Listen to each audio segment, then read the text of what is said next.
Welcome to Robert Bellissimo at the Movies. This is a YouTube video podcast where we explore storytelling on film, as well as interviews with industry professionals who work in film, television, theater, among other areas of the arts. I want to welcome back to the show. You'll know him for sure because people ask about him.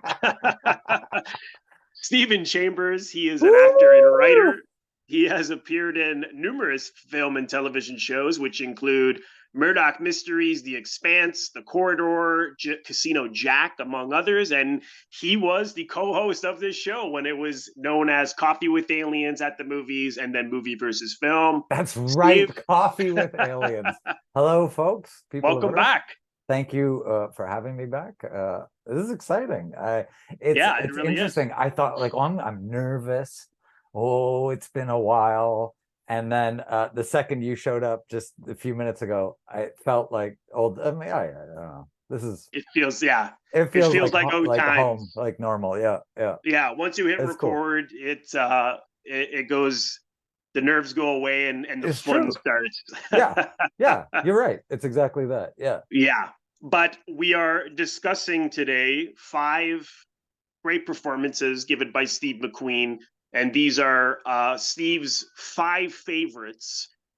So we're going to begin with least favorite to favorite. Yep. So Steve, what was your number 5 pick here? All right. Folks, so my least favorite, I just want to qualify this. It doesn't mean it's not a good movie. It's just out of my favorites, it's my least favorite. You know what I mean? It's like picking your least favorite Beatles song. It's still good. It's just not your favorite. So number 5 is Never So Few. So Never So Few is what, 1959. Steve McQueen at that time is on this show. Right. Wanted Dead or Alive. I have the box set. I really big Steve McQueen fan. And gets not a lead at all in the film, but a good standout supporting role that I think was meant for Sammy Davis Jr. because it stars. I read that, yeah. Frank Sinatra, but Sinatra, felt slighted by something Sammy Davis said, and somehow, I'm not really sure, you might know, but found Steve McQueen. Didn't find him. He was already on TV, but I don't know if they had known each other prior or whatever. But he put Steve McQueen in this role that is interesting because it's a very the way I think a lot of us think of Steve McQueen, which is more, and we'll get to it later, the more stoic, kind of quiet guy, was not early Steve McQueen. Early Steve McQueen was still a little razzmatazz, a little jazzy, a little, and he was good. But there's like a very boyish an excitement, and maybe it was like he's excited. He's in a big movie directed by John Sturges with Frank Sinatra, and it's probably cool. It's a big huge budget at the time movie, and McQueen. So I obviously already knew who Steve McQueen was by the time I saw Never So Few and had seen like the classics. So my eye was already really focused on him. Like, oh, what's young McQueen like? And he's good. He's good. He's interesting. He's just very physical, and it works for the character. I thought the role was cool. There's a comic edge, even. I think Steve McQueen there's a bit of comedy to him, which he would continue to do, and we'll touch on this as we go along. But McQueen would do these roles like, in fact, there's this film here, Honeymoon Machine, which was the only rom-com really. I haven't seen that one. No one's seen. I haven't seen it. I own it, and I've still not watched it. Yeah, well, he has done a few comedies, but you're right. People don't know him from much of his comedic work. No, and he's fine. Like he's good. It's just there's, and I can't tell if it's just me having trouble accepting it. Him being a little bigger, a little funnier, because I'm so used to the Steve McQueen, King of Cool. Yeah, but it's he's great. Like he's still great. It's just not my favorite Steve McQueen film, but because he just stands out, because to me, it's a real breakout film, because film-wise at this point, McQueen had only, I think, done The Blob, and a small part in Somebody Up There Likes Me with Paul. Oh, right. Yeah.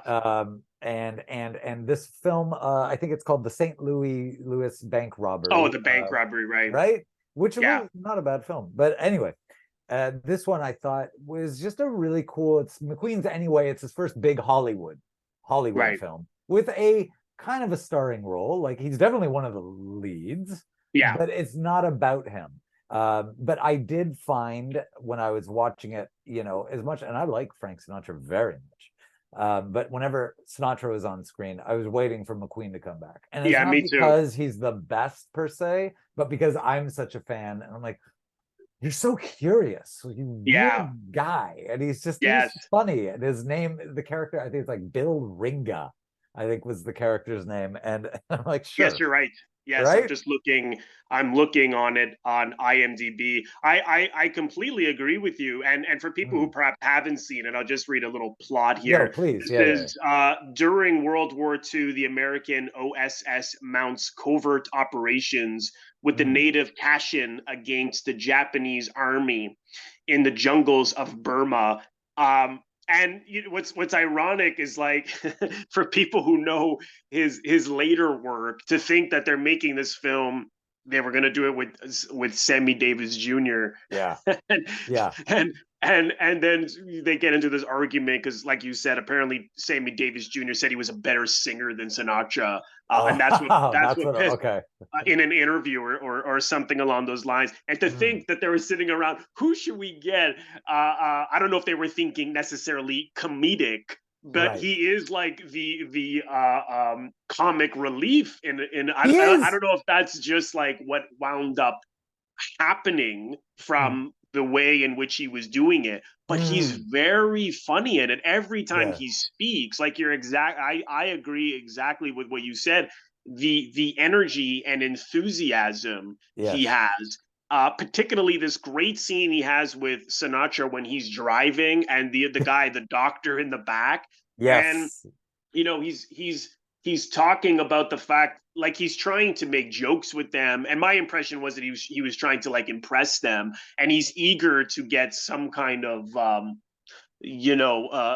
gold stars, so to speak, from Sinatra. He's everything, he just lays on a little thick by saying yes sir, things like that. But just the way in which he would say, oh, I'm from New York, I'm probably saw more combat in New York than I do here. Yep. And they kind of look at him like, that's a crazy thing to say. And then if you notice him, he's looking at them and he's so worried about how they're going to react. And I just thought, like he's was trained by well-known Sanford Meisner, and Meisner had a great quote: "An ounce of behavior is worth a pound of words." And McQueen, the king of reacting, one of the kings, anyways. Yeah. Just his reactions speak volumes, because if you look at that on page, it's nothing is really apparent that's perhaps it's not obvious that's what the character's doing. But that's what he brought to it for me. Is just like this guy who's trying to get these guys to think that he's 100%, that he's really good. That's it. And well said. It is that. Yeah, it's actually really well said. But you brought up a point that's very interesting. Yeah, you're right. So it's for Sammy Davis Jr. and he's out. And yeah, who's next in line to Steve McQueen? Yeah, I know. It's so definitely weird. Steve McQueen. Yeah. But at the time, he hadn't McQueen cultivated the stuff we'll get to, but on his show Wanted Dead or Alive, the character's not too, I've seen all of it, is not too dissimilar from the guy he plays in Never So Few. He's a little less like schoolboyish, but he is lighter, and he can be tough when he wants, kind of action guy, but definitely more verbose. And does a lot of what you talked about in that scene driving, where even when he's not talking, it's just things in his face, like and it sells the moment. You're like, oh, that's what's going on, because exactly, as you say, with the Meisner analogy there, I mean, it's exactly that. It's not necessarily what he says that's key. It's not telling us too much, but like that thing where I saw more action in New York than I did over here. But it's the like, oh, did that work? Exactly. Yeah, it's the faces that really build the character. So that's that. In fact, that's a good, for any Meisner students. I think that film is a good one to look at the behavior. Absolutely. Yeah, he's always listening. Yeah, yeah. He's always present. And Mhm. yeah, I mean, like we said, it's a supporting part.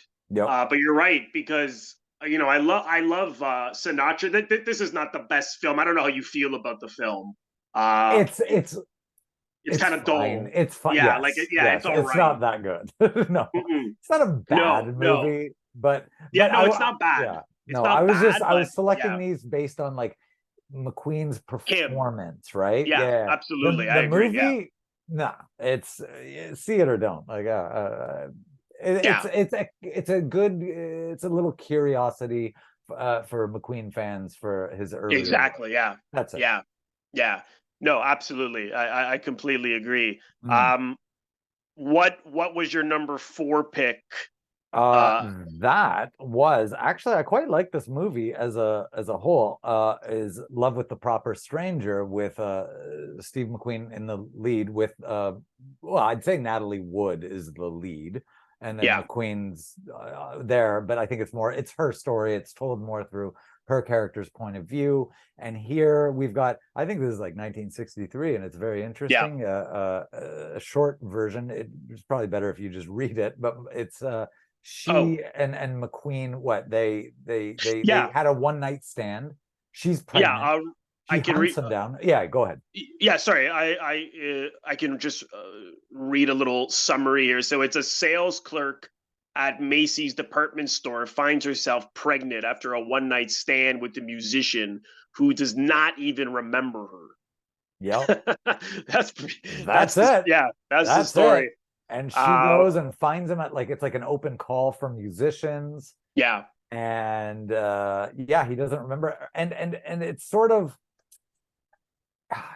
it, I guess you could call it a rom-com, right? It is very ahead of its time, I think, Yeah. just for subject matter, but also the way it looked. It's very like shot on the streets Yes. in New Yes. York City, and it's cool, like not Steve McQueen cool, but like it's just cool. Like I really like seeing that sort of gritty on location for Yeah. back then, whereas like Never So Few is such a studio movie, and you can see Yeah. it's got Absolutely. budget and it's in color and it's so Hmm. pretty. But this one, Love with the Proper Stranger, is black and white. It's on the streets. It's got a gritty story, um, and a tender one. And it's not as predictable as I think a lot of rom-coms would go on to kind of become. It's an interesting kind of, it's almost like an adventure with the two of them running around. And then McQueen, obviously, because it's a rom-com, finding that he does love her, um, but not before he agrees to help her get an abortion. Right. And Right. again, 1963. Oh shit! Oh God. Like Yeah. that we were doing. I remember seeing it. Like, really? This is Wow. you? Yeah. Oh, okay. Yeah. Yeah. Um, and she's got her overprotective family. I feel like Tom Bosley is her brother or something, from Happy Days, and Tom Bob. You're right. Tom Bosley was Tom Bosley. I the remember guy who that. wanted to marry her. That was it. Columbo is his That was name. it. Yes. Columbo. Yes. Yes. Yes. Um. Yes, that's right. Yeah. And all like, to keep it all very family, very safe. And then McQueen's this real like kind of heart. What's his character's name? Isn't it like Rocky? Yeah. Rocky Papazano. Yeah. Rocky Papazano as played by Steve McQueen. Uh and I feel, and again, anyway, but with McQueen, it's again, unlike what we would kind of come to know Steve McQueen for, but not as he's still playful. He's bigger than he usually is. I feel this is why we're going in the order we're going, sort of, is you get the Never So Few kind of boyish, exuberant Steve McQueen. Here you get a little more like Steve McQueen. Mhm. But still definitely out of, I was going to say out of his element, but that's a negative. I don't mean out of his element like he couldn't do it. It's just out of the ordinary, I think, Right. this role, because it is. He's very verbose. It's funny. It's touching. It's a love story, which McQueen wasn't really known to Right. do, really. And I think, and I've read at least 3 Steve McQueen biographies, and he was a very okay. I'll save that for later. But he was very with his career, not like the acting, not the art part, but with the career. He really cultivated. He was a craftsman. Like he knew what his strengths were and would continue to kind of build on that. Like what's going to make me the most money, really, and Right. and so I think he was still in this phase where he had done the Magnificent Seven. It's a big deal now. Probably it's the same year as The Great Escape. I don't know if that had already come out, but he was a big deal. And I think he could still kind of, well, he would continue to pick and choose whatever the hell he wanted to do. And that he chose this was interesting because around the same period, he's picking films were like The Hell is for Heroes and The War Lover and more like Steve McQueen. And then he does this. And I think he's very good in it. I really do. I'm not used to him in this kind of role, but unlike Never So Few, I actually really like this movie. I'd recommend Me too. this Yeah, movie. I actually think it's a great movie. And they have great chemistry. Yeah, I agree. Yeah, right. Like I Yeah. really like them in that, and he's really, it's a novel role to see Steve McQueen in because again, it's definitely a little bigger than he usually was. There's more comedy. Yeah. And yeah, isn't he's always running around getting out of breath and with the damn cigarettes, which of course would kill him, but Right. Unfortunately. But no, I'd recommend this, and I want to say the director. Oh, Robert Mulligan. Really? I was gonna. Yeah. Okay. Who later worked with him on oh god, that film really good with him and Lee Remick, Baby the Rain Must Fall, which is also really good. That's a good one too. Oh, I didn't know that was the same director. Oh, interesting. Okay. Yeah, well, he seemed to be able to tap.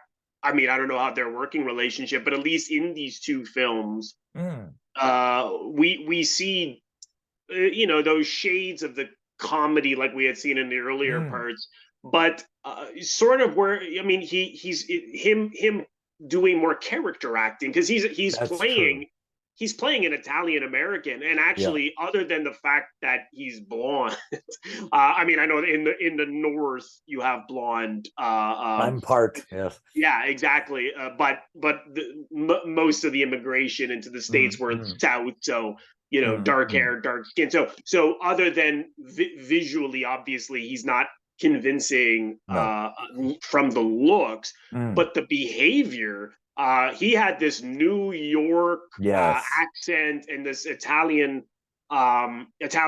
American accent down really well. And again, like I said, he's such a great reactor, and like the Meisner quote, an ounce of behavior is worth a pound of words, and just the way he reacts to so many things in this film. Like, for example, when they need more money to get the abortion, and he goes to his parents and the area in which they live, and just the way he addresses his father, you know immediately this man has not been around for a little while. You get the sense he's an outsider, even though his family is very loving towards him.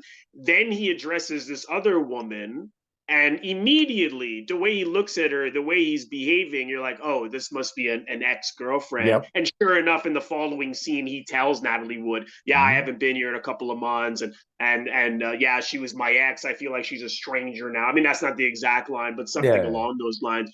But again, his attitude and his behavior just speaks volumes, and just priceless reactions. Like he goes late when he's trying to get with Natalie Wood later, he said he would marry her, but she doesn't want to just get married to any because she wants the banjo and the bells or whatever. Yeah, as they put it. And he's trying to pursue her. He goes to her where she works at Macy's. She's now moved out of her family's place, and they agree to go to dinner.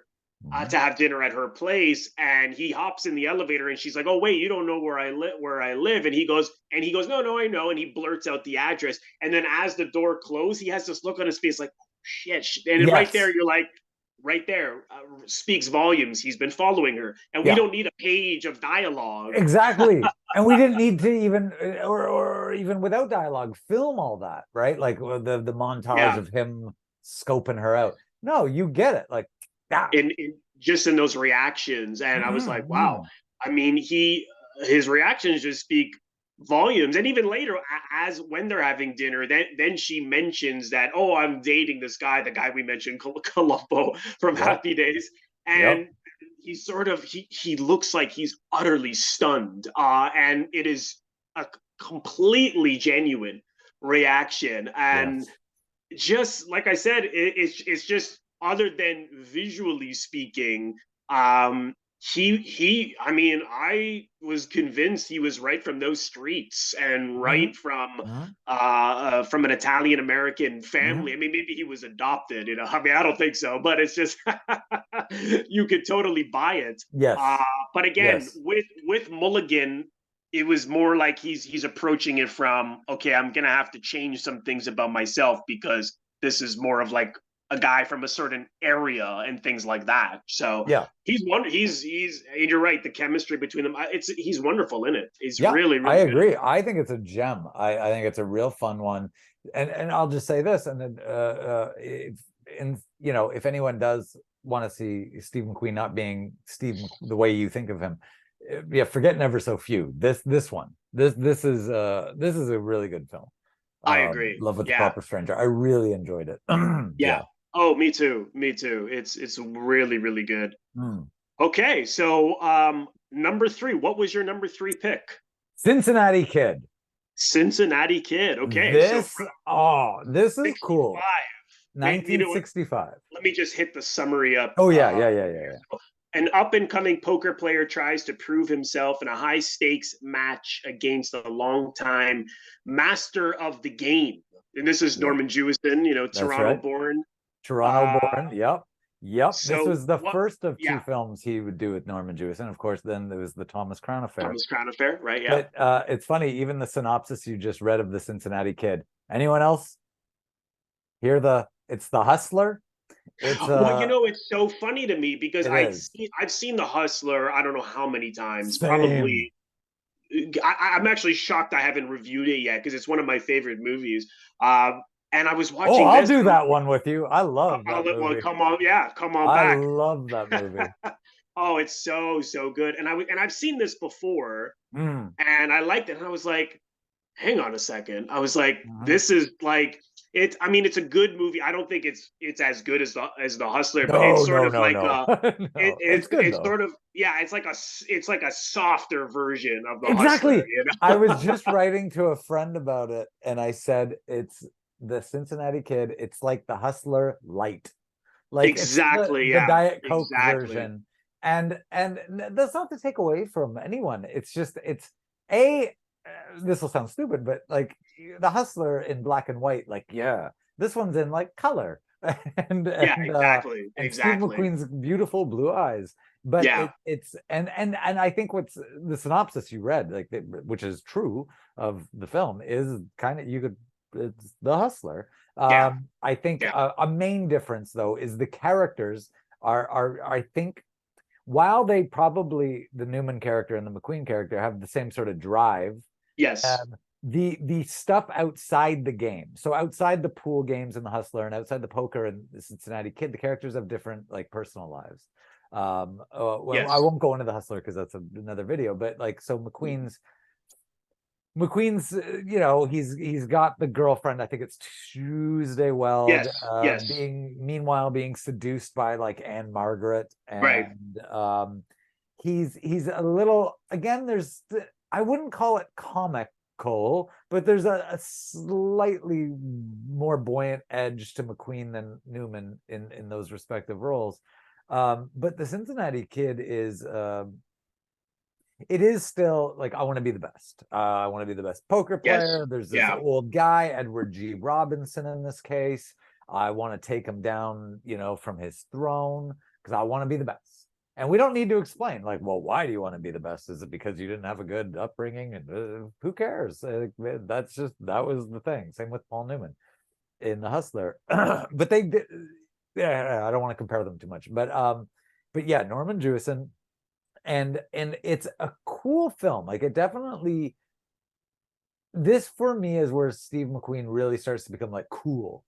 And Yes. starts to, this character's there, and there's the physicality, and unlike the physicality you saw in Love with the Proper Stranger, or certainly Never So Few, where it's kind of like fun, you start to see more of it's not the action star, but it's just little movements. Like, he's the kind of guy I once heard in a documentary, the famous screenwriter, he wrote Lawrence Kasdan, who did like Raiders of the Lost Ark and Oh, okay, yeah. He was talking about Steve McQueen. He's like, if you're, a young actor, you gotta watch Steve McQueen just so you know how to put on a coat, how to move for the camera, how to get in and out of a car. And I get it. Like, and I think it was, from what I've read of McQueen, very cultivated, because back when he did his TV show, he would go watch the dailies every day, and not to like, oh, look at me. No, it's like, okay, I'm doing too much there. Right. Okay, even the way I'm sitting, when it looks rehearsed. Okay. So this film, The Cincinnati Kid, outside of the plot, like, I start to really notice Steve McQueen in a good way. I don't notice it like it stands out in a bad way, but you start to see McQueen start to cultivate the image on purpose, that he would continue to ride up until the Towering Inferno, really, but and not in a bad way. He just started to get to really know the camera, his physicality, how to move. And there's just stuff in the opening credits where he's playing that, I think it's called a penny pitch with the little kid. And he's just cool. And the way he crosses that weirdo, do you remember that thing? It's like a beam that's moving clockwise through this pit, and just the way, and it looks dangerous. McQueen just jumps on it, walks across. Yes, yeah. And he starts to become this, like, he's like a cat. Right. And you really start to see that in this film. And as you said with the synopsis, the film, the story is, it's The Hustler, and it's cool. But there's not, it's the Thomas Crown affair, as far as McQueen and Norman Jewison's teaming up, was better. It's just, I selected this because, like, I really was thinking about the tiers of McQueen's sort of persona, but also his act. He continued to, in my opinion, get better at reactions. And in the poker scenes, especially at the end, just what's going on in his face. Brilliant. And he's not doing anything big.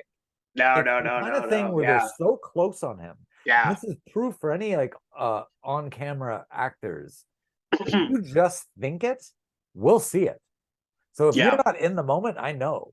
And if you think something, your face doesn't even need to change. It's just behind the eyes.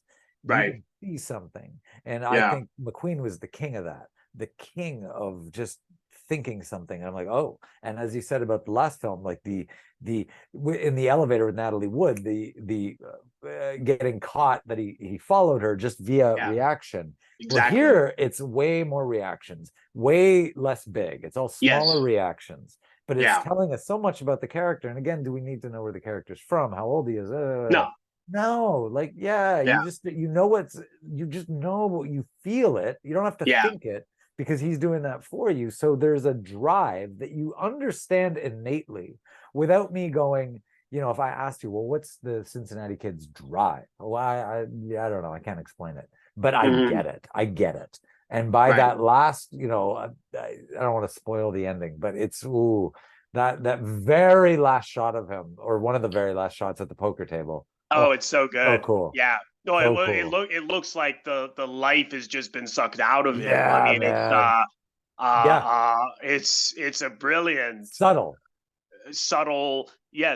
brilliant reaction. And I totally agree with you, because this is when we began to see a cool side from him. But what I liked about what he does is that this is just my impression, was that he doesn't just play purely like, oh, I'm cool. It's like he's a guy who's trying to keep his cool.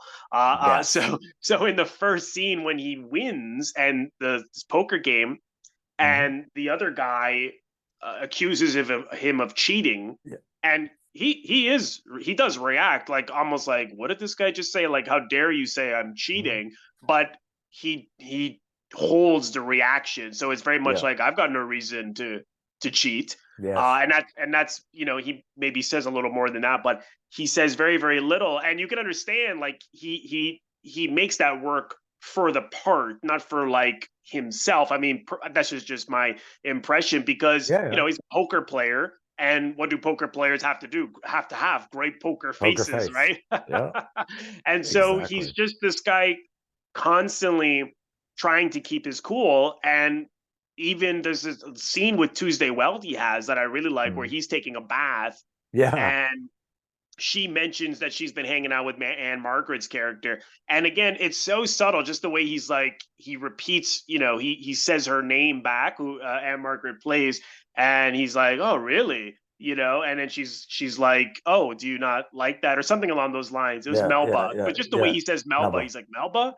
Yeah. Yeah. Yeah. And then he's like, I don't care what you do. But clearly he did care what she did. But Absolutely. he's got to play it cool. But it's very subtle, and Yep. it's only he only really loses his cool in certain moment, like when he throws Karl Malden against the wall, the wall for rigging the game, so Yep. McQueen would win.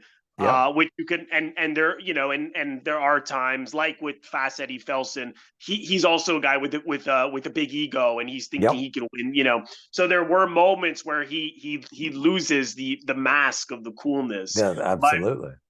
To me, I just thought, you know, it's one thing to just be cool, but why is he like that? And so, but he's tailoring it to not the why like backstory, but That's right. just like the behavior of someone trying to keep his cool. Why he's trying to keep his cool, I don't know. That's just what he identifies with, and he makes it work. And again, it's just it's really, really interesting, and all those hallmarks of the just an ounce of behavior worth a pound of words, right? Again, So he's a great, like, for Meisner students, like, watch that guy. exactly, Yeah. exactly. And we are now on number 2. So what was your number 2 pick? So this one, Papillon. Papillon. Papillon. You can read the description. Oh, yes. Okay, so this is 70. 3. This is 73. Let me just. There we go. A French convict in the 1930s befriends a fellow criminal as the two of them begin serving their sentence in the South American penal colony on Devil's Island, which inspires the man to plot his escape. Yeah, so it's The Great Escape Part 2. And yeah, kind of. Yes, that's a good point. I so never here thought we of are. that. Yeah. I forgot Steve McQueen is supposed to be French, but right. whatever. Yeah. Anyway, so again, I still marvel, like, because Steve McQueen in my brain inhabits this Steve McQueen world, and it's very separate from, I don't know, it's just Steve McQueen. But then I'm like, oh yeah, shit, he did a movie with Dustin Hoffman. Yes. Like, that's crazy to me. Like, Dustin Hoffman. Like, so when we're watching, you know, Tootsie or something, I'm like, that guy did a movie with Steve McQueen. I know, they're so Weird different. to me. Yeah, they're so weird. And I think they're great together. And I have no doubt. I totally agree. They are totally different types of actors. And I imagine, but I had a teacher once, and when I was doing Meisner, and funnily enough, we were watching some documentary, I don't know why, or behind the scenes video he had of Tootsie. And there was something with Dustin Hoffman talking about his preparation. And one of the students in our class, and this is a Meisner class, said, well, that sounds, you know, very method. That's not Meisner, whatever Hoffman had said. And I'll never forget our teacher going, hey, whatever works. At the end of the day, I don't care. We're all trying to get to the same place. I don't care if you drive or walk or swim. Just get there. And it doesn't matter. But I think McQueen and Hoffman, man, what a dynamic duo, like Batman and Robin. They're really fun to watch. They are, yeah. They really are, and the film, I joke The Great Escape too, because it is essentially McQueen trying to escape again, but it's Right. very different from Yes. Oh yeah, yeah. Great Totally Escape. The different. Yeah. tone, it's definitely more bleak. It's McQueen is not being really cool in this. He's by this point in his career, he's got that kind of stoic, quiet thing down. Yes. Yeah. But I don't feel he's trying to master it anymore. He's just in it. He's this guy. And he plays Dustin Hoffman's sort of bodyguard, because Hoffman's character has a lot of money, and all the guys in prison would kill him for it. And so Right. McQueen agrees to, I'll take care of you, I'll watch your back for a fee. And that's a very Steve McQueen kind of role thing. But you watch these guys kind of form this real kind of lovely bromance, I don't know, relationship, especially when they're like, old men by the end. I just think they're really great. Hoffman's got his little garden going, and McQueen, like, he's kind of like, I've got my routine, I'm good. Yeah. And McQueen's Yeah. still like, no, we're Right. getting out of here. Yes. Like, Yeah. obsessed. And Hoffman kind of, and you watch, that's the evolution. So it's two guys in prison, don't want to be there, obviously, but one of them, Hoffman, learns to make a life out of it, and he kind of gets his little house, really, and he's got a quiet life on an island. Yeah. But McQueen, it strikes you that these guys, let's say, are in prison, but let's say, okay, you're in prison technically, but you know what? Each of you gets a mansion, you get your own city, you get money, you won't even know you're in prison. Well, most people, like Hoffman's character, would go, fine. But McQueen's the kind of guy, like, I'd rather live free in a one-bedroom apartment than in a palace that you're making me live in. Exactly. Yeah. And that's the drive. And I don't know what else to say. I listen, I think McQueen, one of his most charactery, and in a good way, moments is, and it, when he's in solitary confinement. So good. And he just goes sort of nuts. And I buy it. Yes. When he sticks his head out that thing, the window of the thing, and he just looks like, yeah, sure, there's makeup and stuff, but the eyes. It's the emoji. Yeah, it's the emotion. Oh, he's great. That to me, you're absolutely right. That to me is one of the all-time, great close-ups, because at that point, they're basically starving him, put him in solitary confinement, and they have taken away half of his food because someone's been sending him coconuts, and he won't say who did it. And of course, it was Hoffman's character, and at that point, he has decided to spill it because he's eating bugs on the floor. Yep. Like, he's barely alive. And then when he sticks his head out through that window, and clearly he's changed his mind, and he says he can't remember and stuff like that.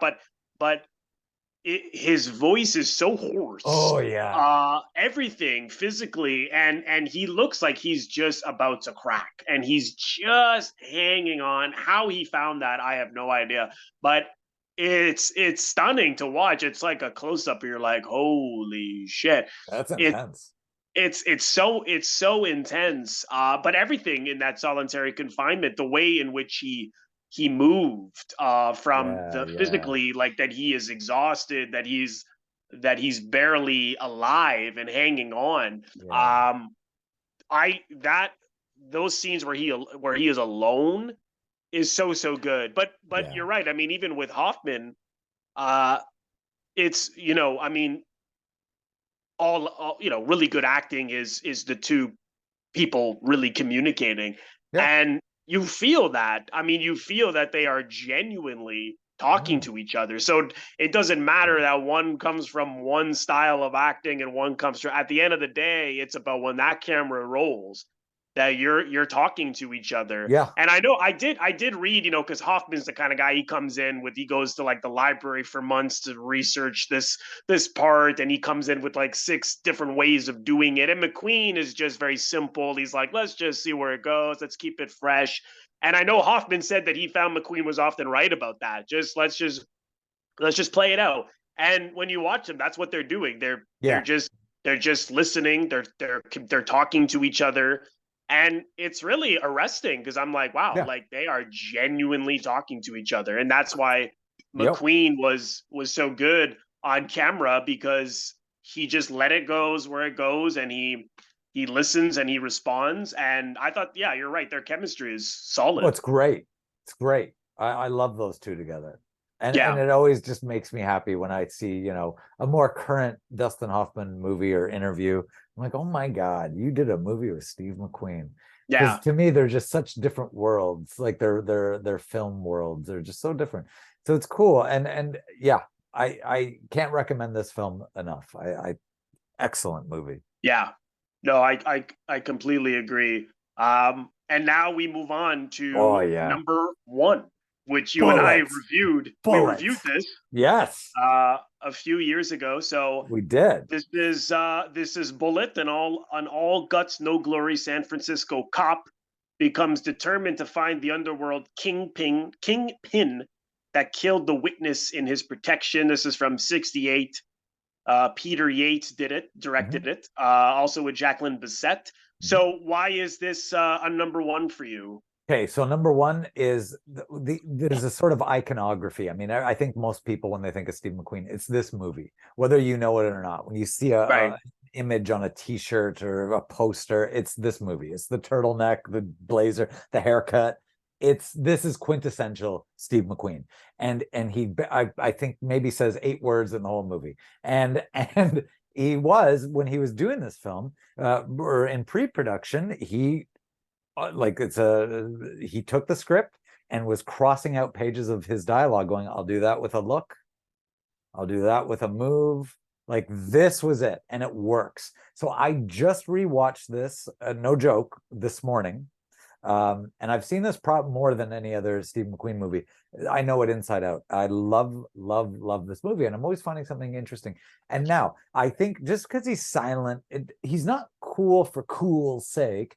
And I think you and I in the previous video have covered the car chase. So to me, this movie comes down to reaction, as we've been talking about, reaction.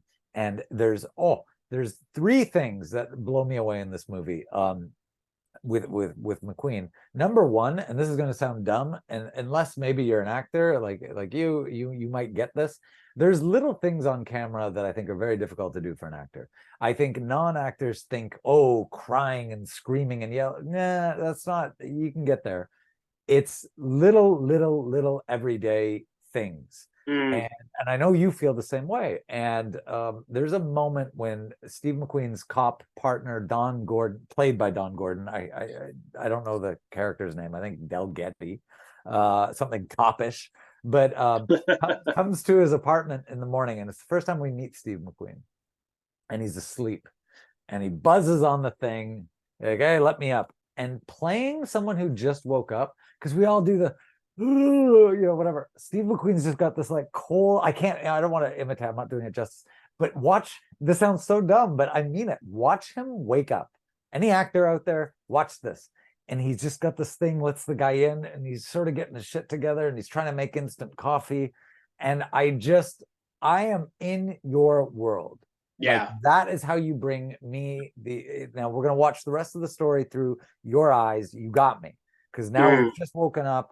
I get it. You say you were up till 5 a.m. Like, so okay, this is, you're a night owl. And right. ooh, okay, second moment is he's in the hospital, and because they're trying to protect the star witness, but who's attacked on Right. McQueen's watch, so McQueen hides him and whatever. But anyway, Robert Vaughn, who's quite good as this kind of Yes. we don't know if he's a villain or not. He is. Yeah. Totally is. Political figure, a bit of a dick. And Yeah. McQueen's onto him right away. But Right. he never, you're a bad guy. Like he never, I don't think through the whole film does he even address it with words. But Yeah. Never. early on, and he asks, and Robert Vaughn, you know, and him are having a conversation. They're in the hospital. Steve McQueen's eating a sandwich, just really eating it too, not actor eating, like Right. standing Right. there. And he asks Robert Vaughn a question, and I forget what it is right now, but it's something really just simple, like, who is watching this? Why did you do this? Whatever it was. And Robert Vaughn goes, are you trying to insinuate blah, blah, whatever? And McQueen just, huh. And he just does a smirk and asks him again, like, and there, like that, like, you know that McQueen's character knows, this guy's dirty, there's something up. And it's just this subtle thing in the hospital. And my favorite, this will sound dumb, my favorite part of this movie, I kid you not even the car chase, it's him, Steve, and Don Gordon going over evidence in the last 30 minutes of the movie, because this is two actors just doing something on camera, but doing it. They're not showing me they're doing it. They're not acting. They're not trying to sell me. So, like, for instance, if I was looking, reading this DVD case, it wasn't like, really read it. No, it was just, and they're just going through evidence. And what's that? What do you got there? Okay. I can't do it. But like, it sounds dumb, but I tell you, I know it's an exciting cop movie, and it is, but it's maybe because I've seen it so many times, I keep looking for little, like, and it's just the two of them going through evidence. And if there's a theme to this episode, man, like, it's an ounce of behavior is worth a pound of work. This is the Meisner episode. I think Steve McQueen's the Meisner guy, and he is. He studied with him, but that whole, so anyway, listen, we've done a video on this, but and the cool car chase and whatever, but man, this is where McQueen he had cultivated the kind of Steve McQueen character, but he also really plays this character of Frank, like he really does. Like, I believe this is a guy who's got a life and a world. And there's a little musical montage early in the film where he takes his girlfriend Jacqueline Bisset out for dinner at this jazz club, and there's no dialogue. It's just this band playing, and it's just the way he looks at her and like, oh yeah, you really love her. Like, that's all it took. And she kind of catches him looking at her, and he just smiles, and it's not like a big, and I'm like, boom. I bet that's one of the scenes. There's probably a scene where he talks about, hey, you're really great, baby. We don't need it. We don't need it. Out. I'm just gonna look at her, and it works. That's all I need. I mean, anyway, I love this movie, and I think, I can't speak for other people. I've seen it, oh God, I don't know, a lot, and it took me until maybe my second last watch to finally follow the plot. Like, I never knew it. Like, it's pretty thick, like, you can't catch it all on one viewing. Like, and you get lost in all the stuff. Yes, and I've seen it a decent amount of times too. Yes, and I watched it last week, and I can still, and this is not a bad thing, but I can still not remember all of the details. I feel like every time I watch it, I haven't seen it before, other than, of course, certain, like the car chase, the plane sequence at the end, which of course. Clearly Heath was inspired by. Big time, right? Similar. I just rewatched Heath maybe like a few months ago, which, by the way, amazing movie. I forgot. So good, I hadn't seen it since I was like 18. It's really good. Really good. But, yes, when they get to the ending of Heat, and it works, like, whatever. But I'm like, it feels so similar. It's so similar. And there's a good example in Bullitt of McQueen, like, running under planes and running across them. And I'm like, there's the action. There's the guy who wants to do his own, in Papillon, he jumped off the cliff. He demanded. I just read that. Himself. I was like, what a maniac. Shit. I wouldn't do that. What's wrong with you? I was in a film once, and I didn't even want to jump off the diving board into a pool. No, I wouldn't. I'm not doing that. I'm like Roger Moore. Like, they pay people for that. I'm just gonna sit here and smoke my cigar he's again very physical, but it's never superfluous. If there's another theme in this, is McQueen's movements, along with his reactions, but his physical movements feel very calculated in a good way. I don't mean calculated can have a negative connotation, like, I see the mechanics behind it.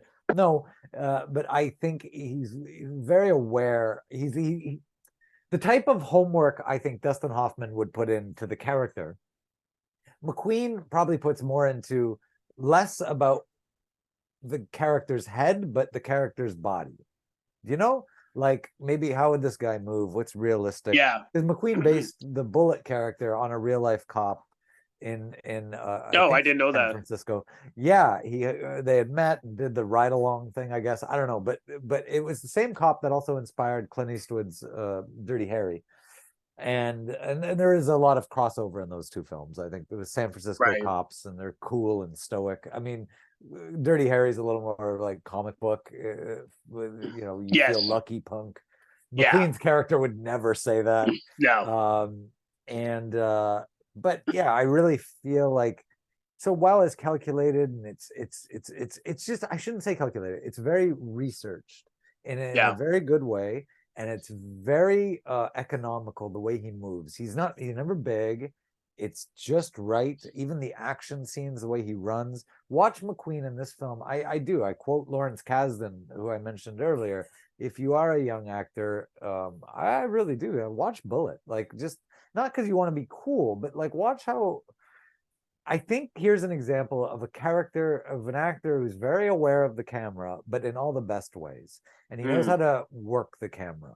And he knows, just, you can tell by this point, he knows where his light is, where his marks are, and how to move to sell a moment. And I don't need to talk here, and whatever it is.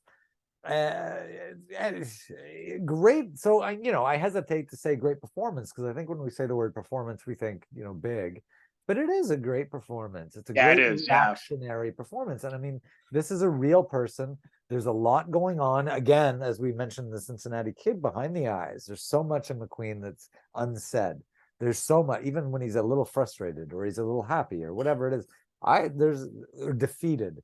There's just a lot in his face. And I really feel like this is a lived-in character in a real world. This film feels almost like a documentary. I think the French Connection took that to another level. Oh yeah, yeah. Which I do prefer for gritty cop movies. But Bullitt definitely doesn't feel studio bound. It does feel a little more, I don't know, European, almost like camera on the street. Yeah, it's on the street. Yeah. Yeah. Almost like yeah. It's still a big budget, Hollywood movie, of course, but and as you say, I think you nailed it. Like, there's nothing negative in how you say I can't remember a lot of the plot. It's because there's certain movies you watch and you're like, I can't remember it because it didn't affect you. But then something like Bullitt, I just think is so thick, and there is so much going on that I do always find that, like, I get something either technical out of it, like with the acting, or just watching it for the story, like watching it as a movie proper, where I think, oh, that's how he tied that. Like, okay, like why did that car chase begin? Wait, well, how did we get here? It's all in there. It's all in there. Nothing happens because it's cool or whatever. Like, it's a well-crafted story. It's just, I think we're used to a little more exposition via dialogue in a film, or more explosive, maybe obvious type scenes. And here it's all played very through, as though you are this character, and how you're going to process information, because you wouldn't go, I see. It's the images. Yeah. You put it together. It's very and then, detailed. Exactly. And okay, point A leads to point B. Let me go deal with point B. So you drive to that location. B's a dead end. Maybe I'll go see point C. Interesting. I see, whatever it is. But you're not talking about it, you're just watching it. And I think it's a really great experiential film, where it puts you in the, pun intended, driver's seat. And you really kind of watch this whole thing through his eyes. And it's a great companion piece, to the French Connection, which is another, you're in the character's eyes, and you're putting this together. I think because Hackman's Popeye Doyle is a little more verbose, you do get more exposition in the French Connection, and believably, because he is like, he complains and he tells us, okay. Right. Whereas McQueen's way more reserved. And so there's way less discussing why he figured these things out that led, the plot points to the climax. it's just you're along for the ride, and you just got to really focus on it. But it's my favorite. I'm not alone. Steve McQueen movie. Well, it's a film where, again, like with the Cincinnati Kid, because like you're absolutely right. Like a lot of things are not spelled out or said.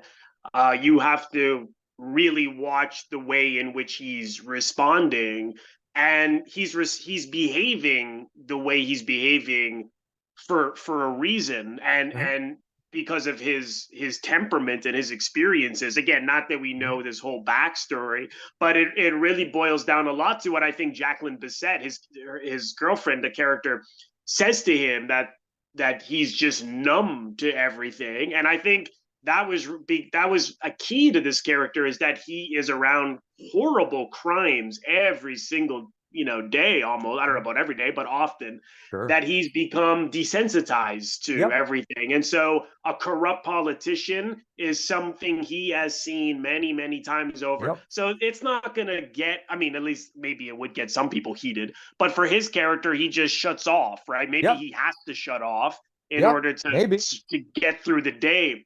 But it's something he's seen again and again and again. So the fact that he is not, even though the guy is getting on his nerves, he chooses to ignore him until like that last scene where he's like, bullshit, I don't like you. Again, it's not like it's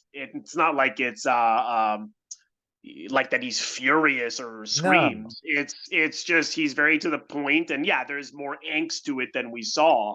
But he builds to it, and again, it's a brilliant performance in someone who is ignoring things that he chooses not to distract him. He's like, this is my case. I got hired to do this case, and the Robert Vaughn is just getting in the way, and he's not going to let this guy get to him. And so again, this is just my own judgment calls. No, I agree. And people can make their own judgment calls. But to me, one of the great moments again is that last shot where I think he looks in the mirror, and it's that, Jesus Christ, how much longer can I do this? And again, that's right. An ounce of behavior is worth a pound of words. I agreed. That should be the title to this video. Because man, it's so true. And we've brought it up a lot with McQueen, because it's really there. And I think if we look at like the films we went, which are almost chronological, except we put Papillon in front of Bullitt. But you do see, and we've discussed it, like going from the more physical, verbal, bigger, a little less, and then Bullitt, where it's bang, like he's just there, he's locked in. And I think we did, like, those are some examples of the films we picked today really highlight that. And with the exception of Papillon, where I think that's outside the normal trajectory. I feel like that's where he went and maybe challenged himself in a different type of thing a little more. But you really do see the behavior taking over the words more and more through the films that we listed. And it really is an ounce of, he's a great example of that. Behavior, I think. And when I forget that, you audition for something and how do I say this? Well, sometimes it's how do you do the stuff in between the lines? And watching something like, I don't know, Bullitt, not that you want to copy him, but it's just like, oh, right, yeah, shit. Like, it's not just my voice. Like, there's a lot that you have as your instrument as an actor. And I think he really, really proves that. No, well said. I completely agree. And I thought these were 5 fantastic choices, particularly because you focused on how his performing style evolved. That was how yes. And I think it's great. I mean, this is it was really interesting for me to watch these. I mean, I've seen them all, but to watch them back to back, more or less. And it is like a great acting class for anyone who's an actor, because just if you really look at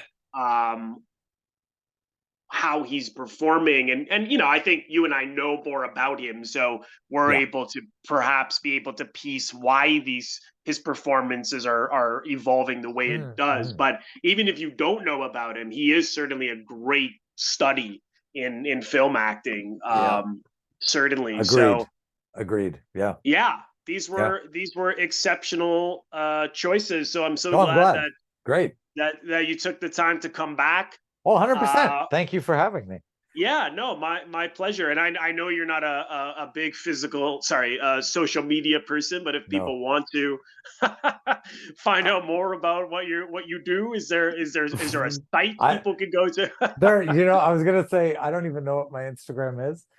So, I think it's S Chambers 23, but no, there will be no joke, a website coming that will just keep us people up to date with acting and writing projects. Okay, great. But that's coming. No, the Instagram is, I don't think I've put anything on there in years. All right. Well, if you Google him, you'll Google him. You can. Yeah, there you go. There you go. All right. Well, thanks again, Steve, for coming back. Thanks for having me, man. Yeah. This was great. I really enjoyed this. This is really cool. Thank you. Me too. And come again. We'll do it again down the road. Please, yeah. We'll do The Hustler. Thank you so much, everyone, for watching. I want to thank all of my members on Patreon. If you're interested in becoming a member of my Patreon, head over to the link patreon.com/Robert Bellissimo at the movies for full details. You can also leave a donation directly to my YouTube channel by pressing the thanks link, which you will find just below the video frame, right beside the like and dislike links. Just click the thanks link, and from there, you can leave a donation if you choose to. And lastly, if this is your first time here, please consider subscribing to my YouTube channel. It is absolutely free to do so. By pressing the Robert Bellissimo at the Movies logo, you will see it floating above my head in the top left corner to your top left. In just a second, just click on that. And then click the bell in order to get a notification every time I release one of my new episodes. Thank you so much, everyone. I will see you in the next episode.